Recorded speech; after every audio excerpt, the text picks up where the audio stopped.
Alright guys, I'm here once again. Like I promised that I'll be coming to talk about the fourth phase of this course.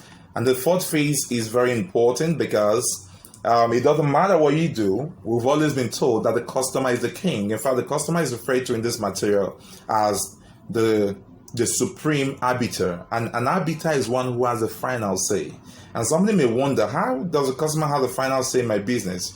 Brother, sister, friend, you can't be in business without the customer. In fact, during my trainings, I used to tell my students that the customer is the boss. The customer pays the boss of the organization. The customer pays the employees. The customer pays everybody that even the business does business with. Because without the customer, you can't do business. And here in this course, we are dealing with the entrepreneur and the customer. You cannot talk about the entrepreneur without talking about the customer, because the customer is needed, at every point in time, in every step of the way, the customer is needed.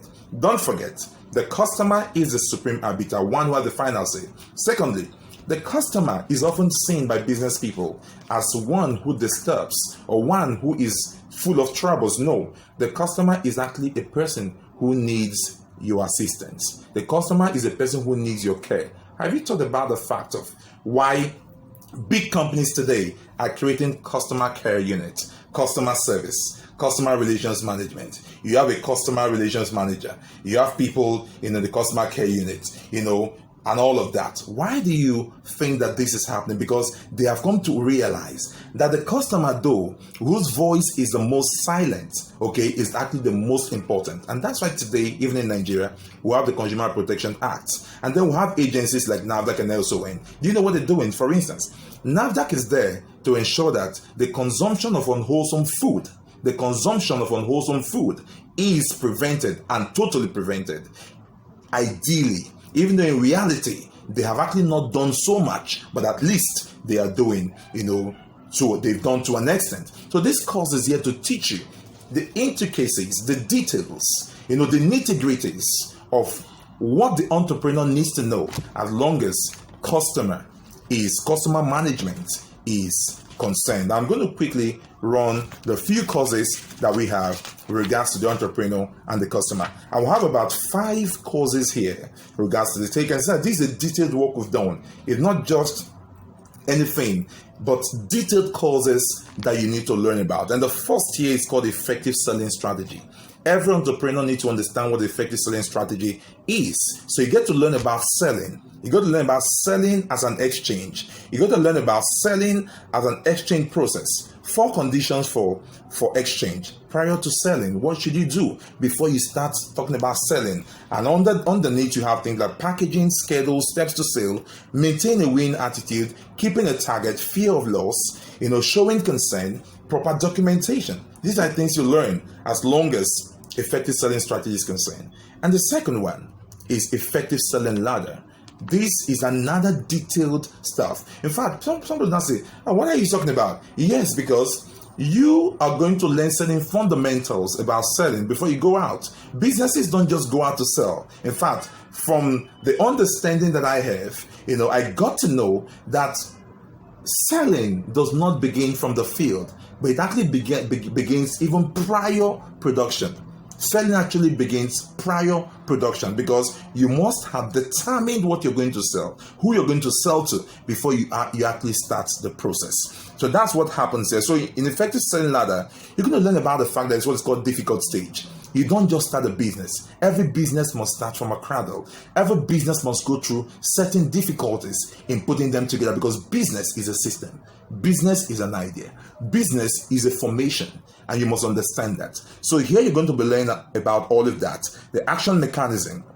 You get to learn about the place of idea, technology, facade, attitude and temperament, report system, recommendations, upgrade, and all of that. You're going to be learning on the effective selling ladder, a very detailed course. And then the third one is sales architecture.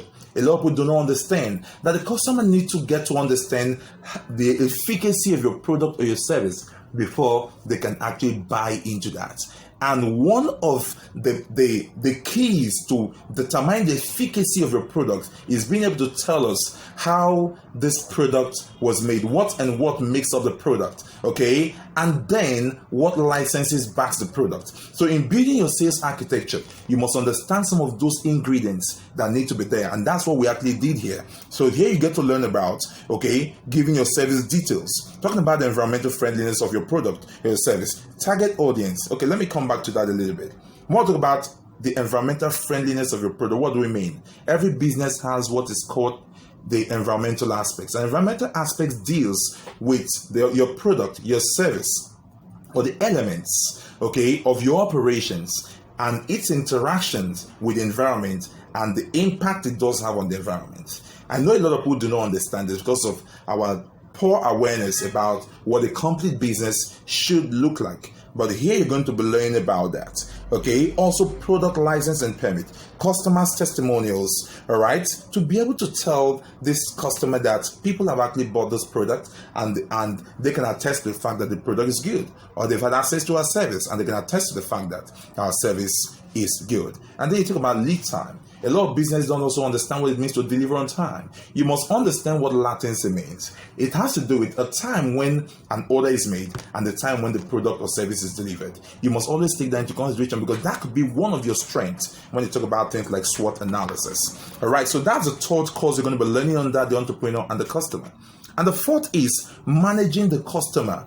We must learn how to manage our customer because our customers are not meant to be changed during the few minutes of transaction or few seconds of transaction. And so because you're not going to change the customer within the few minutes or seconds of transaction, your business is to sell. Your business is to deliver value. And what do I mean? The ability to exchange your product for the customer's money. That's the key in dealing with a customer. It's not a time to lecture a customer. It's not a time to change the customer's bad attitude if he or she has any. It's not a time to tell the customer how bad he is or how good he is. It's a time to ensure that the customer is able to buy your product, but ensure that the content of that product can speak of values. That's what ultimately matters. So in managing the customer, you're going to understand what customer service is. You're going to understand who customers are because some people think that customers are actually people who disturbs them. And then you're going to understand what we refer to as the internal and external customers. A lot of people don't understand that we actually have what they call internal customers. People who work with you within your organization are internal customers. And I tell you, values cannot be given out until values have been derived from within. What do I mean? Until even the workers or the partners or whosoever who work within or team members are happy, are okay, feels great about what you're doing, then quality can never be delivered. That's what we're trying to say.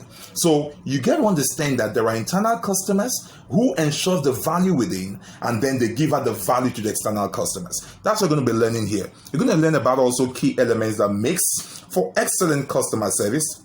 Attitude checklist to check attitudes, your attitude as a business person, if you're in line with the required attitude for dealing with customers. You're going to learn about skills for customer service, greetings to customers, establishing rapport with customers, finding out how you can help customers, and then how to do effective communication.